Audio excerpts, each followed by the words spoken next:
Thanks, but no thanks.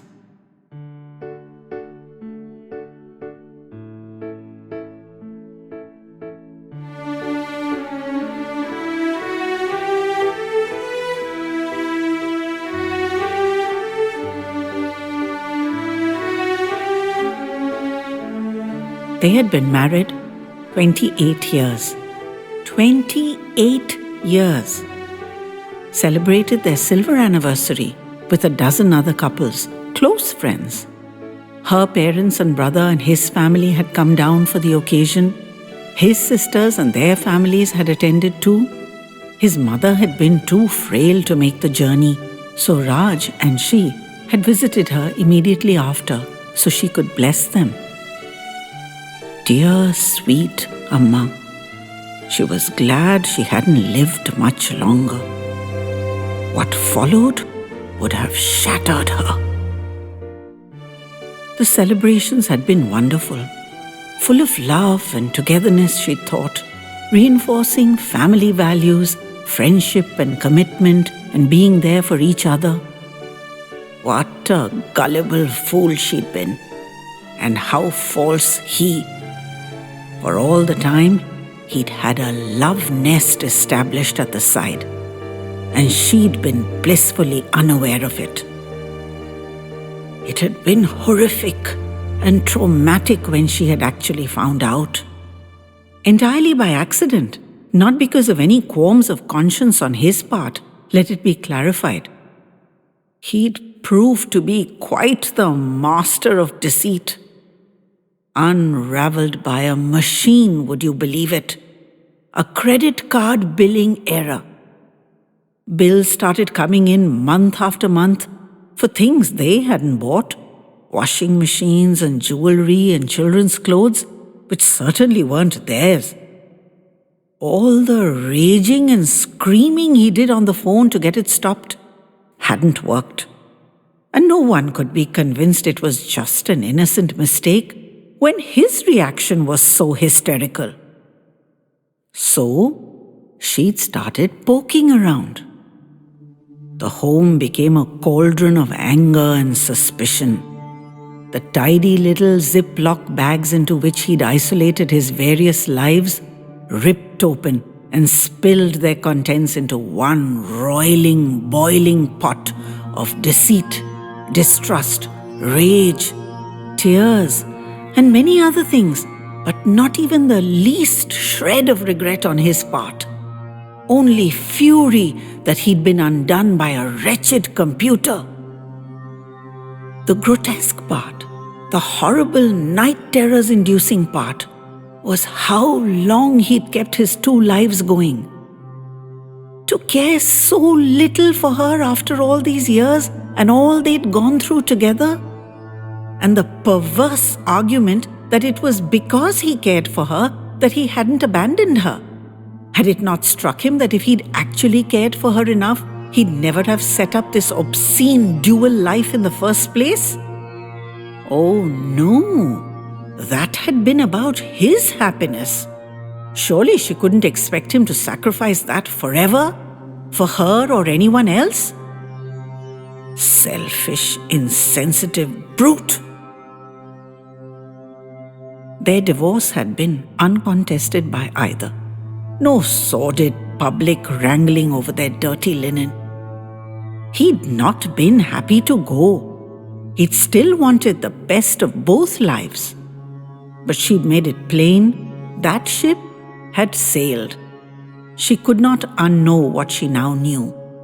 It was over. His actions had been too carefully constructed and deliberate to pass as a mistake, and he still felt no smidgen of regret. So she'd cut him out completely and struggled to put a new life together for herself. Shifted home, changed her job, made new friends, rearranged her priorities, and worked diligently on building her new reality. In large measure, she had exorcised him from her life. But she'd been massively wronged, and she still nursed a nugget of self-pity and martyrdom coiled down and hidden deep inside her, somewhere secret even from herself. When least expected, it would raise its dragon head and release tongues of raging flame through her, setting her progress back by weeks and months. The only visible symbol of that monster lurking within her was her wedding ring. Try as she might, she was unable to just take off that simple gold band and get rid of it. Even years after Raj had been out of her life, he still sat there on her left-hand ring finger, staking his claim to some part of her. So she planned a trip to Mahabalipuram at Pongal, looking for a therapeutic change of scene. Booked it months in advance to get a beach cottage. Every morning she'd gone eagerly into the sea, hoping its embrace would heal her. They opened the sea access gate at 7, and she'd be standing there with her towel and a hair elastic. The red flag flapped raggedly on its pole, but it seemed to be a permanent fixture, and she'd wondered if they even had any other flag. No one stopped her, though the security fellow dutifully informed her there was no lifeguard. The waves turned out to be unexpectedly rough, both mornings, and she'd been very disappointed. She'd gamely given it a shot, for she loved the sea, but even entering the water had been such a battle.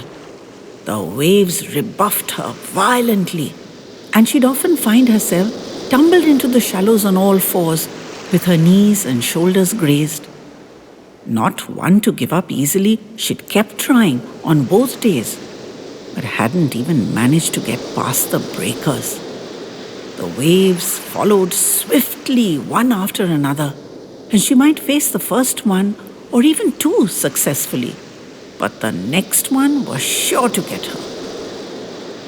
On the last morning, the sea even snatched the elastic from her hair, and she'd read that as a clear sign to get out. It had been exhausting, and finally she'd given in and gone back to the shore, thoroughly irritated at being thwarted, but acknowledging that mighty nature was too powerful to be trifled with. The days had been spent languorously swimming and reading by the pool, lazing in the beach cottage she'd paid so much for, and generally permitting the hotel staff to pander to her before turning in for deeply restful slumbers, lulled by the gentle roar of the waves outside her balcony. The days and nights she'd spent there had been self-indulgent and relaxing. Until lunch on departure day. While tucking in soundly at the buffet counters, something about the sea air always made her ravenous. She'd suddenly noticed it wasn't there. Her wedding ring. Her finger looked pinched and bare, and the indent from the habitual placement of the ring was evident, but no ring. The blood drained out of her face, and she let out a startled scream. Staff came running up to her. What had happened to Madam? When she could pull herself together, she told them that her wedding ring was missing. She burst into sobs and shudders, and all hell had broken loose in that lunchroom. Her bags had already been removed from the cottage. The plan had been to have lunched and then made tracks for home. But that plan had been abandoned instantly. The cottage had been turned inside out. There wasn't a shred of linen or a speck of dust in it that wasn't turned over, shaken and scrutinized. The lawns, the walk to the beach, the poolside area, no bit of space she'd entered was left inviolate. The staff had looked and looked and looked along every stretch and into every crevice until it became dark, and then continued looking with torches, hoping for an answering glint. But the ring was nowhere to be found. She herself had no idea where she could have lost it, So that was no help. Could it have been the previous night? Or that morning in the rough sea? How could she not have noticed? She was a basket case. No one watching her could possibly have imagined she'd been savagely betrayed by her husband and had divorced him 2 years ago. This was like a still raw wound. She'd put in a formal letter of request that they keep looking, just in case, but had finally given up the search and gone home, distraught and dejected and bone-weary, with all the R&R of the previous few days well and truly stripped away. She could not begin to say how difficult it had been to leave that ring and walk away.